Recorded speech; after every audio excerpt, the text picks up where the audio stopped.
ফিরে এলাম বিরতির পর। জম্মু কাশ্মীরে ধস, বৈষ্ণব দেবীর পথে ধস লাফিয়ে লাফিয়ে বাড়ছে মৃত্যু।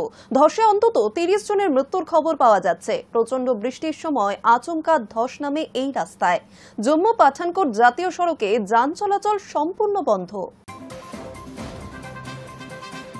অবিরাম ভারী বৃষ্টিতে ভয়াবহ ধস নেমে বিপর্যস্ত জম্মু কাশ্মীর। মঙ্গলবার গভীর রাতে বৈষ্ণোদেবীর যাত্রা পথে ধস নামার ঘটনায় অন্তত ৩০ জন প্রাণ হারিয়েছেন বলে জানা গিয়েছে।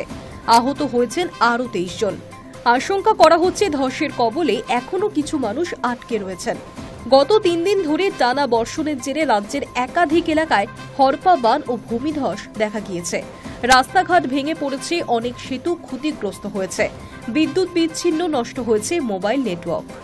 সবচেয়ে ভয়াবহ পরিস্থিতি তৈরি হয়েছে জম্মু ও রিয়াসি জেলায়। মঙ্গলবার রাত পর্যন্ত উদ্ধারকারী দল প্রায় ৩৫০০ বাসিন্দাকে নিরাপদ স্থানে সরিয়েছে।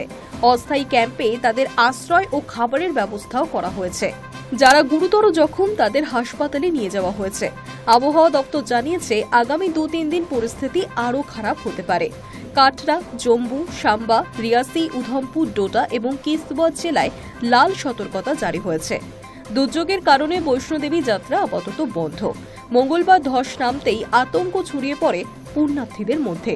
সঙ্গে সঙ্গে উদ্ধার কাজে নামে মন্দির কমিটি, পুলিশ ও সেনা। যাত্রীদের নিরাপদ স্থানে সরিয়ে নিয়ে যাওয়া হয়েছে। তবে বৃষ্টির কারণে উদ্ধার কাজে বারবার বাধা তৈরি হচ্ছে। অন্যদিকে হিমাচল প্রদেশের মানালিতে বিপাশা নদীর জল শহরে ঢুকে ভাসিয়ে দিয়েছে বহু এলাকা। বিপাশার ভয়ঙ্কর জলস্রোতে একটি বহুতল হোটেল একেবারে ভেসে গিয়েছে। মঙ্গলবার প্রকৃতির এই ধ্বংসলীলায় বেশ কয়েকটি দোকানও ভেঙে চুরমার হয়েছে। মানালি লে হাইওয়ের বিভিন্ন জায়গা ভেঙে গিয়ে আটকে বহু যানবাহন। শয়ে শয়ে মানুষ বিভিন্ন উঁচু এলাকায় আশ্রয় নিলেও চতুর্দিকে জল ভেসে যাওয়ায় সেখানেই আটকে রয়েছেন তারা। বিস্তীর্ণ অঞ্চল বিদ্যুৎহীন। একটি ভিডিওতে দেখা গিয়েছে বিপাশা নদীর রুদ্ররূপ, যেখানে দেখা যাচ্ছে জল ফুলে ফেপে উঠে চারিদিক তছনছ করে দিচ্ছে। একদিকে ধুয়ে গিয়েছে জাতীয় সড়ক, তো অন্যদিকে রেস্তোরাঁ শেরের পাঞ্জাবের দেওয়ালটুকুই রয়ে গিয়েছে।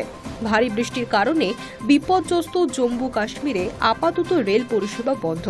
বাতিল করা হয়েছে ২২টি ট্রেন। জানা গিয়েছে পরিস্থিতি স্বাভাবিক হলেই সময়সূচি ঘোষণা করবে রেল কর্তৃপক্ষ। Hi news network. আগামী সপ্তাহে চীনে বসতে চলেছে এসসিও সম্মেলন। চীনা প্রেসিডেন্ট শি জিনপিং স্বাগত জানাবেন প্রধানমন্ত্রী নরেন্দ্র মোদী, রুশ প্রেসিডেন্ট ভ্লাদিমির পুতিনকে। সব মিলিয়ে ২০-এর বেশি বিশ্ব নেতা উপস্থিত থাকবেন সেই সম্মেলনে।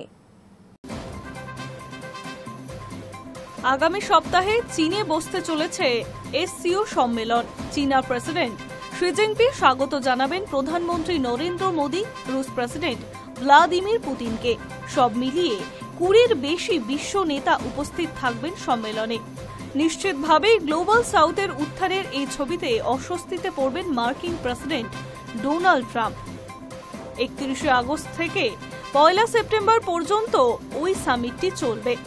উল্লেখ্য, ২০২০ সালে গালওয়ান সংঘর্ষের পর এই প্রথম মোদী চীনে যাবেন। এক মঞ্চে পুতিন, জিনপিং ও মোদীর সহাবস্থান কূটনৈতিকভাবে তাৎপর্যপূর্ণ হতে চলেছে বলে মনে করা হচ্ছে। এর আগে রাশিয়ার কাজেনে ব্রিক্স সম্মেলনেও মোদী ও পুতিন এক মঞ্চে দেখা গিয়েছে, যেখানে ইউক্রেনের যুদ্ধ শুরু হওয়ার পর পশ্চিমী দুনিয়ার নেতারা মুখ ফিরিয়ে নিয়েছে পুতিনের থেকে। সেখানে ভারত বন্ধুর হাত ছাড়েনি।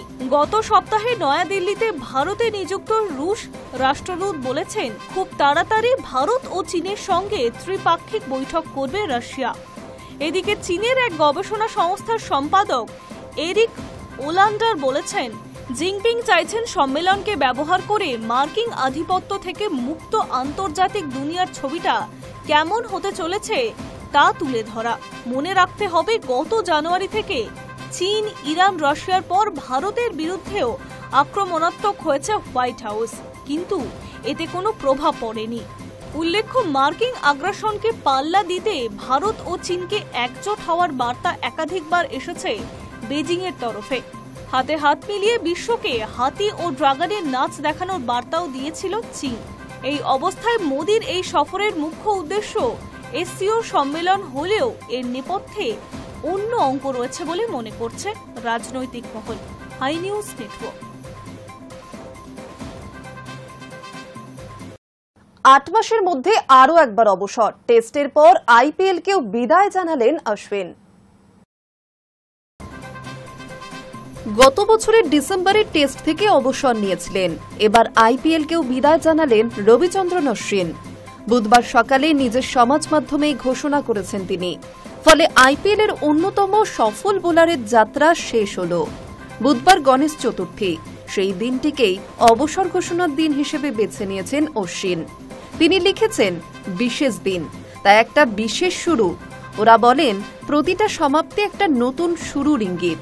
আজ আইপিএলের ক্রিকেটার হিসেবে আমার যাত্রা এখানেই শেষ হচ্ছে। আবার আজ থেকেই বিভিন্ন লিগে ক্রিকেটের অভিযাত্রী হিসেবে আমার অভিযান শুরু হচ্ছে। অশ্বিনের সংযোজন, এত বছর ধরে দারুণ সব স্মৃতি এবং সম্পর্ক রাখার জন্য সকল ফ্র্যাঞ্চাইজিকে ধন্যবাদ। আজ পর্যন্ত যা পেয়েছি তার জন্য আইপিএল এবং বোর্ডকে ধন্যবাদ। আগামী দিনে যা সামনে আসতে চলেছে সেটা তাড়িয়ে তাড়িয়ে উপভোগ করার জন্য অপেক্ষা করছি। অশ্বিনের কথাতেই ইঙ্গিত, তিনি বিদেশের বিভিন্ন লিগে খেলতে চাইছেন।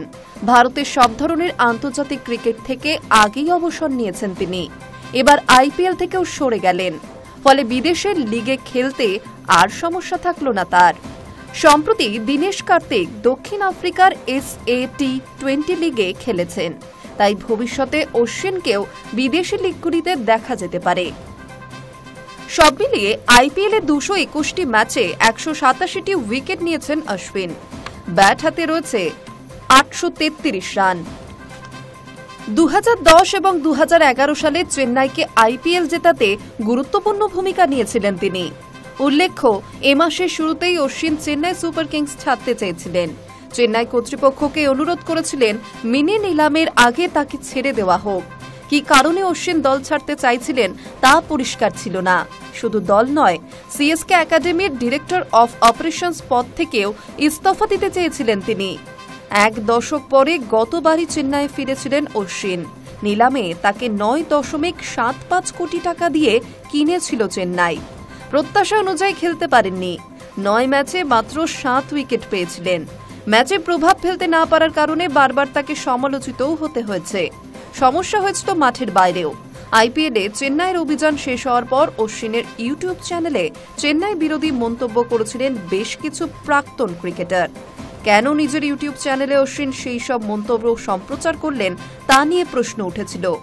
চাপের মুখে অশ্বিন সেই ভিডিও মুছেও দেন এবং প্রকাশ্যে ক্ষমা চান। Hi news network. এবার নজর রাখবো আবহাওয়ার খবরে। ফের বঙ্গোপসাগরে নিম্নচাপের ভ্রুকুটি। বঙ্গোপসাগরে ফের একটি নিম্নচাপ তৈরি হচ্ছে। পরবর্তী 48 ঘন্টায় নিম্নচাপটি ক্রমশ মধ্য বঙ্গোপসাগরের দিকে এগোবে, যদিও বাংলায় তেমন প্রভাব পড়বে না। ফের বঙ্গোপসাগরে নিম্নচাপের ভ্রুকুটি। বঙ্গোপসাগরে ফের একটি নিম্নচাপ তৈরি হয়েছে, আর এ নিয়ে 37 দিনে 10ম নিম্নচাপ তৈরি হলো। এখন এটি উত্তর পশ্চিম বঙ্গোপসাগরে অবস্থান করছে। পরবর্তী 48 ঘন্টায় নিম্নচাপটি ক্রমশ মধ্য বঙ্গোপসাগরের দিকে এগোবে, যদিও বাংলায় তেমন প্রভাব পড়বে না, কিন্তু অন্ধ্র ও ওড়িশা উপকূলে এর প্রভাব বেশি পড়বে। গণেশ চতুর্থীর দিনই বাংলা, ওড়িশা, অন্ধ্র উপকূলে 10ম নিম্নচাপের প্রভাব পড়তে শুরু করবে। তাই হাওয়া অফিস বৃহস্পতিবার বিকেল পর্যন্ত মৎস্যজীবীদের উত্তর বঙ্গোপসাগরে যেতে নিষেধ করছে। বুধবার দক্ষিণবঙ্গে তেমন ভারী বৃষ্টির পূর্বাভাস নেই। উপকূল এবং পশ্চিমে 2-1টি জেলায় হালকা থেকে মাঝারি বৃষ্টি হতে পারে। সেই সঙ্গে বইবে ঝোড়ো হাওয়া। আবার কোথাও কোথাও আংশিক মেঘলা আকাশেরও দেখা মিলবে। বৃহস্পতিবার কলকাতা সহ দক্ষিণবঙ্গের সব জেলায় বজ্রবিদ্যুৎ সহ বৃষ্টির সঙ্গে ঘণ্টায় 30 থেকে 40 কিলোমিটার বেগে বইতে পারে ঝোড়ো হাওয়া। শুক্রবার বিক্ষিপ্তভাবে 2-1 জায়গায় ভারী বৃষ্টির পূর্বাভাস রয়েছে। দুপুরের পর থেকে বৃষ্টির পরিমাণ আরও বাড়বে। পূর্ব ও পশ্চিম মেদিনীপুর জেলায় ভারী বৃষ্টি হতে পারে। বাকি জেলায় হালকা থেকে মাঝারি বৃষ্টির পূর্বাভাস দিয়েছে আলিপুর আবহাওয়া দপ্তর। অন্যদিকে বুধবার থেকে শুক্রবার উত্তরবঙ্গে বিক্ষিপ্তভাবে ভারী বৃষ্টি হতে পারে। কালিম্পং, জলপাইগুড়ি এবং আলিপুরদুয়ার জেলায় ভারী বৃষ্টির পূর্বাভাস রয়েছে। অন্য জেলায় বজ্রবিদ্যুৎ সহ বৃষ্টি হতে পারে। রবিবার ও সোমবার উত্তরবঙ্গে বৃষ্টির পরিমাণ আরও বাড়বে। Hi news network.